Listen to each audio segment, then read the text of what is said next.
The Last of Us Remastered đang được phát triển. Một rò rỉ mới cho thấy tựa game Last of Us 2, tựa game danh tiếng từng đoạt giải thưởng có thể được làm lại để phát hành trên PlayStation 5.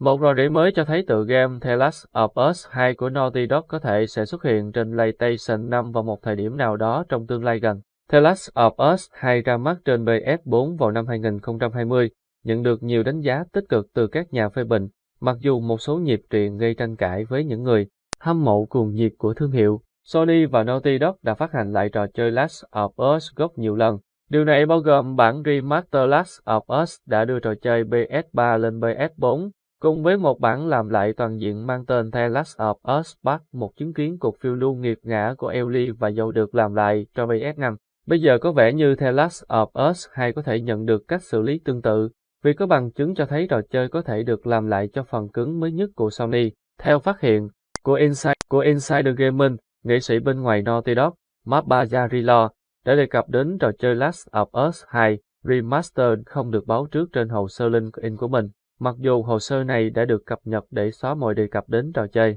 Hồ sơ của Bazzarello không cung cấp bất kỳ chi tiết nào khác về những gì The Last of Us 2 Remastered có thể đòi hỏi hoặc khi nào nó có thể phát hành. Tuy nhiên, người ta phải giả định rằng ít nhất trò chơi sẽ có mặt trên PS5 và cũng không nên loại trừ khả năng chuyển sang PC. Sony đã đưa The Last of Us lên PC thông qua The Last of Us Part 1, với phiên bản PC của trò chơi sẽ ra mắt vài tháng sau khi phiên bản PS5 được phát hành. Sony đã nói rõ rằng họ có kế hoạch đưa nhiều sản phẩm độc quyền của PlayStation lên PC, và vì vậy Last of Us 2 đến với PC chỉ là vấn đề khi nào chứ không phải nếu. Mặc dù nhiều người có thể sẽ hài lòng nếu phiên bản PS4 của trò chơi được chuyển sang PC, nhưng bản remaster với đồ họa được cải thiện và các cải tiến tiềm năng khác có thể khiến trò chơi trở nên hấp dẫn hơn nữa đối với các game thủ PC. Nếu The Last of Us 2 Remaster tồn tại và có mặt trên PC, thì hy vọng nó sẽ tránh mắc phải những sai lầm tương tự như trò chơi trước. The Last of Us Part 1 trên PC ra mắt với nhiều vấn đề khiến trải nghiệm của game thủ PC bị giảm sút.